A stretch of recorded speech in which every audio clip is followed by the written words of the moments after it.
Welcome back. Before we begin today, I want you to close your eyes for a moment, just for a few seconds. Think about the people you love most in this world. Your family, your children, your parents, your partner, the people who matter. Now ask yourself this question. When was the last time you really spent time with them? Not just being in the same room while looking at your phone. Not just a quick dinner before rushing to the next thing. But really being there, present, connected, alive. If you're struggling to remember, you're not alone. Today, I'm going to tell you a story. A true story. And I'm warning you now, it's going to hurt. It's going to make you uncomfortable. It might even make you cry. But sometimes we need to feel pain before we can change. This is a story about a woman named Sarah. And it's a story about what we lose when we chase the wrong things. Are you ready? Let's begin. Sarah was 36 years old. She had everything society told her to want. A big house in a nice neighborhood. 4 bedrooms, 3 bathrooms, a beautiful kitchen with marble countertops. 2 cars in the garage. Both new, both expensive. She had a successful career. Senior manager at a prestigious company. Good salary. Respect from colleagues, a title that sounded impressive at dinner parties. She had designer clothes, the latest technology, vacations twice a year to exotic destinations. Her Instagram looked perfect. Her life looked perfect. But Sarah had a secret she didn't even admit to herself. She was miserable. Every morning, Sarah woke up at 5:30 a.m. She would shower quickly, dress in one of her expensive suits, grab a coffee, and leave the house by 6:30, before her family even woke up. She worked from 7 a.m. until 7 p.m., sometimes 8, sometimes 9. Meetings, emails, projects, deadlines, pressure, stress, every single day. She would come home exhausted, too tired to cook, so they ordered food. Too tired to talk, so she would just sit on the couch, scrolling through her phone, trying to relax, trying to forget. Then bed, then wake up, then do it all again.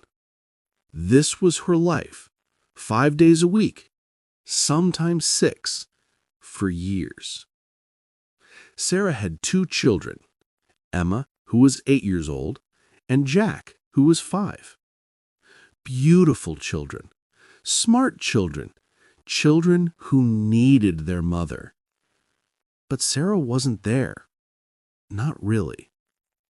Oh, she provided for them. The best schools, the best clothes, the best toys, the best of everything money could buy. But she wasn't there. She missed Emma's school play because of an important meeting. She missed Jack's first football game because of a business trip. She missed bedtime stories because she came home too late. She missed breakfast because she left too early. She told herself, "It's okay. I'm doing this for them. I'm working hard so they can have everything, so they can have opportunities, so they can have a better life." This is what a good parent does, right? Sacrifice, work hard, provide. But deep inside, in a place she didn't want to look, Sarah knew something was wrong. Then came Emma's 9th birthday. Sarah had been planning it for weeks. She ordered an expensive cake, hired an entertainer, bought decorations, invited all of Emma's classmates. Everything had to be perfect. But 2 days before the party, Sarah's boss called. An emergency, a major client, a crisis that needed her attention. She had to fly to another city. She had to go. Sarah tried to say no. She really did, but her boss made it clear, this is your job. This is your career. This is what you signed up for. So Sarah went. She kissed Emma goodbye. She promised, I'll be back soon, sweetheart. Daddy will handle the party. You'll have a wonderful time. I'll make it up to you, I promise. Emma just looked at her, those big, innocent eyes, and she said, Okay, Mommy. But Sarah saw something in her daughter's eyes, something that broke her heart. Acceptance, resignation, like Emma had expected this, like this was normal. Sarah flew to the other city. She fixed the problem. She impressed the client. She did her job perfectly. But the whole time, her heart felt heavy. The party happened without her. Her husband sent photos, Emma smiling, Emma blowing out candles, Emma opening presents. Everything looked fine. But Sarah knew. She knew her daughter wanted her there. She knew photos couldn't replace presents. When Sarah came back home 2 days later, she found Emma in her room playing quietly with her toys. Sarah knocked softly. Hey, birthday girl, I'm back. I'm so sorry I missed your party. Did you have fun? Emma looked up. She smiled, a small, polite smile, the kind of children give when they're being good, when they're trying not to make adults feel bad. Emma said, It was nice, Mommy. Thank you for the cake. It was pretty. Sarah sat down next to her daughter. She tried to hug her, but something felt different. A distance, a small wall that wasn't there before. Sarah asked, What did you wish for when you blew out the candles? Tell me. Maybe I can make it come true. Emma was quiet for a moment, and then she said something that changed Sarah's life forever. She said, I wished you would stay home, Mommy. I wished you wouldn't go away so much, but I know you can't. I know your work is important, more important than me. Those last words, more important than me. Sarah felt like someone had punched her in the chest. She couldn't breathe. Tears filled her eyes immediately. She pulled Emma close. No, no, baby. No, no, no. You are the most important thing in the world. You and your brother. Nothing is more important than you. Nothing. But even as she said it, Sarah knew the truth. Her actions said something different. Her choices said something different. She was showing her children every single day that work mattered more, that money mattered more, that success mattered more. She was teaching them that love means providing things, not being present. That night, after Emma fell asleep, Sarah sat in the dark, crying. Really crying, the kind of crying that comes from deep inside, from a place of pain and regret and realization. She thought about her life, really thought about it. She had worked so hard, sacrificed so much. For what? For a big house that felt empty, for cars that sat in the garage, for clothes she barely wore, for a career that consumed her soul. She was spending the best years of her life, the years when her children needed her most, chasing things that didn't matter. She was trading time, precious, irreplaceable time, for money, for status, for things. And one day her children would be grown. They would leave. They would build their own lives. And what would they remember about their childhood? Would they remember the big house, the expensive toys, the nice vacations? Or would they remember that Mommy was always gone, always busy, always choosing work over them? Sarah realized something profound that night, something that seems obvious, but that we all forget. Your children won't remember your salary. They won't remember your job title. They won't remember how big your house was or what car you drove. They will remember if you were there, if you listened, if you played with them, if you tucked them in at night, if you showed up to their important moments. They will remember if you chose them. That night, Sarah made a decision. A terrifying, difficult, life-changing decision. She decided to quit her job. Not immediately.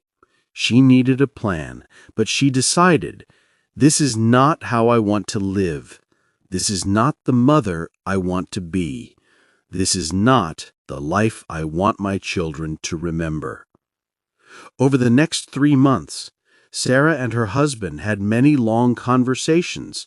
They looked at their finances. They looked at their expenses. They realized something shocking.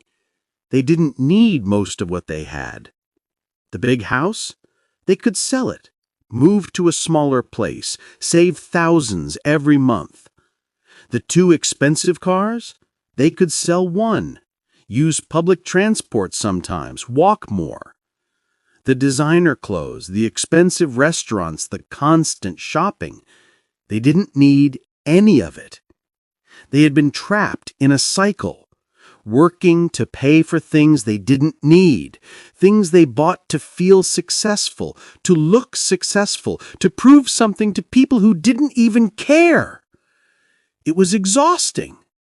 It was meaningless. So they made a radical choice. They chose simplicity. They chose less. They sold the big house and moved to a smaller apartment. 2 bedrooms instead of 4. 1 bathroom instead of 3. No garage, no marble countertops. Sarah quit her high-stress job and found a part-time position. Less money, no prestige, no impressive title. But something magical happened. Sarah started having breakfast with her children every morning, really being there, talking, laughing, listening to their stories about school and friends and dreams. She started picking them up from school, walking home together, holding hands, noticing the small moments. She had time to cook dinner, real dinner. They ate together as a family, no phones, no TV, just conversation. She read bedtime stories again every night. She saw Emma's face light up. She heard Jack say, "I love you, Mommy. Can you stay a little longer?"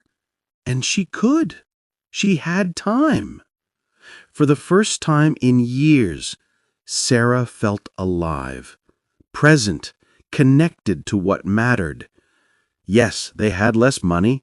Yes, they had fewer things. Yes, their apartment was smaller, but they had more of what actually mattered. Time, presence, love, connection, life. Sarah started learning English again, something she had always wanted to do but never had time for. Now she had time. 15 minutes every morning, just for herself, just for growth. Emma noticed the change in her mother. One day she said, "Mommy, you smile more now. You're happier."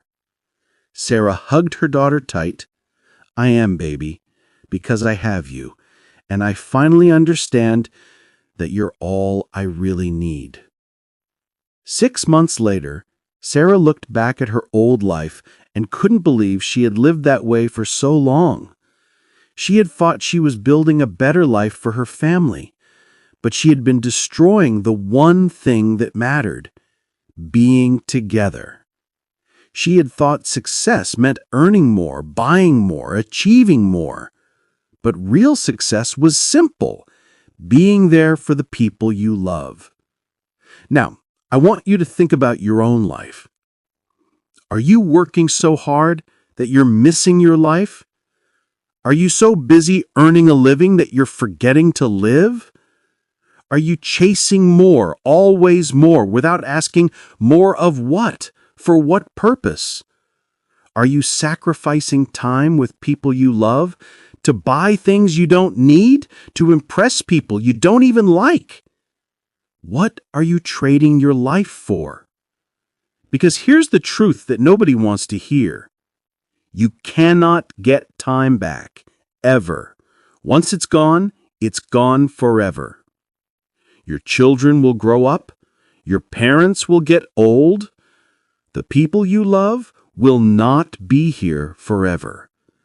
And one day, when you're old, sitting alone with your thoughts, what will you remember? The promotions, the salary increases, the things you bought? Or the moments, the laughter, the hugs, the time you spent with people you mattered? I'm not saying money doesn't matter. I'm not saying you should quit your job and live in poverty. I'm saying find balance. Find what's enough. Find what actually makes you happy. Maybe you don't need the biggest house. Maybe you don't need the newest car. Maybe you don't need to work 60 hours a week.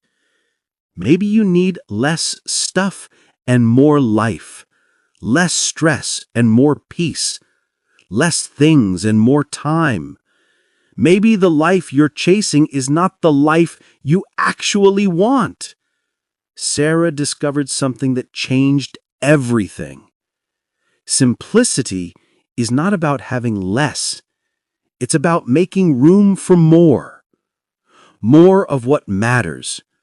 When you remove the excess, the unnecessary, the things that don't serve you, you create space. Space for people, for experiences, for growth, for joy, for life. This is not easy. Society will tell you you're crazy. People will judge you. They will ask, "Why did you leave that job? Why did you move to a smaller place? Don't you want to be successful?" But you'll know the truth. You'll know what real success looks like. It looks like being there when your child needs you. It looks like having dinner together. It looks like time to learn something new. It looks like peace instead of stress. It looks like presence instead of absence. Your kids won't remember your salary, but they will remember if you showed up. They will remember if you chose them. So choose them. Choose presence. Choose life. Before it's too late. Vocabulary teaching. Now, in that story about Sarah and her family, I used 7 powerful English words. These are not just vocabulary words. These are words that describe deep human emotions and experiences. Let's learn them together, slowly, carefully, with understanding. These words will help you express yourself when talking about family, work, life, and the choices we make. Ready? Here we go. 1. Innocent. Word number 1. Innocent. Listen to the pronunciation. In-na-cent. Again. Innocent. One more time. Innocent. Innocent means pure, without guilt, not knowing about the bad things in the world, often used to describe children or people who are naive and trusting. In our story, I said, those big, innocent eyes. Emma's eyes were innocent because she was just a child, pure and trusting. A similar word is pure, naive, trusting. The opposite would be guilty, corrupt, experienced in a negative way. Here's a new example. Children ask innocent questions because they don't yet know how complicated the world is. Innocence, a beautiful word that reminds us of childhood. 2. Expected. Word number 2, expected. Listen, expect ed. Again, expected. Once more, expected. Expected means anticipated or thought something would happen because it seemed normal or likely. When you expect something, you believe it will happen. In our story, like Emma had expected this, like this was normal. Emma expected her mother to miss important moments because it had happened so many times before. Similar words are anticipated, predicted, assumed. Opposite is unexpected, surprised, shocked. Example, I expected him to be late because he's always late. It's his pattern. Expected, when something becomes so normal that you anticipate it. 3. Provide. Pronunciation. Provide. Again, provide. One more. Provide. Provide means to give someone what they need, to supply something necessary, often used when talking about giving food, money, shelter, or care to someone. From the story, she provided for them the best schools, the best clothes. Sarah gave her children material things, but not her time and presence. Similar, supply, give, offer, furnish. Opposite, take away, withhold, deprive. Example, a good parent should provide love and attention, not just money and things. Provide. Remember, providing things is not the same as providing presents. 4. Irreplaceable. Listen carefully. Irreplaceable. Again, irreplaceable. Once more, irreplaceable. Irreplaceable means so special and unique that nothing else can take its place. Something that cannot be replaced or substituted. Once it's gone, you can never get it back. In the story, you cannot get time back, ever. Once it's gone forever. Time is irreplaceable. You cannot buy more time. You cannot replace lost moments. Similar words are unique, priceless, invaluable, one of a kind. Opposite would be replaceable, common, ordinary, substitutable. Example, you spend with your children is irreplaceable. Money can be earned again, but moments cannot. Irreplaceable. Remember this word when thinking about what truly matters. 5. Exhausted. Pronunciation. Eggs, os, dead. Listen again. Exhausted. One more time. Exhausted. Exhausted means extremely tired, drained of all energy. When you're exhausted, you have no energy left physically or mentally. In our story, she would come home exhausted. Sarah was so tired from work that she had no energy left for her family. Similar words are tired, drained, worn out, depleted. Opposite is energized, refreshed, rested, full of energy. Example, I'm exhausted from working 12 hours every day. I have no energy left for the things I love. Exhausted, a state many modern people live in constantly. 6. Impressive, an advanced word. Impressive. Listen, impressive. Sieve. Again, impressive. Once more, impressive. Impressive means causing admiration and respect. Something that makes people think, wow, that's amazing, that's special. Often used for achievements, skills, or appearances that stand out. In the story, a title that sounded impressive at dinner parties. Sarah's job title made people admire her and think she was successful. Similar words are remarkable, striking, outstanding, admirable. Opposite, unimpressive, ordinary, mediocre, disappointing. Example, she has an impressive career, but is she happy? Sometimes impressive things don't bring joy. Impressive. Society values impressive things, but are they what matter most? And our final word, number 7, another advanced word. Resignation. Pronunciation, ig, nay, shun.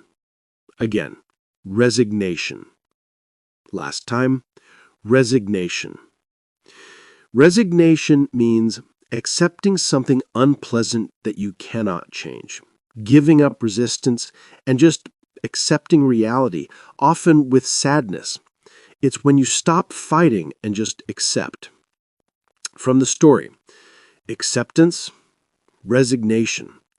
Like Emma had expected this, like this was normal. Emma showed resignation. She had accepted that her mother wouldn't be there, even though it hurt. Similar words are acceptance, surrender, giving in, submitting.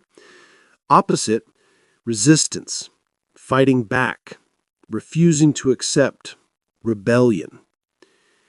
Resignation, a sad word that describes when we stop believing things can be different. Powerful words. 7 words that describe the story of Sarah, but also describe millions of lives around the world. These words help you talk about family, sacrifice, exhaustion, acceptance, and the choices we make every day. Don't worry about memorizing everything perfectly right now. You heard these words in context. You understand their meaning. Your brain is working. Tomorrow, day 5 is coming. A new story, new words, new lessons about life and language. Remember today's lesson. Your kids won't remember your salary. They'll remember if you showed up. They'll remember if you chose them. Time is irreplaceable. Presence matters more than presence. Choose carefully. Thank you for being here, for showing up, for learning and growing. See you tomorrow, my friend. Spend some time with someone you love today. Goodbye.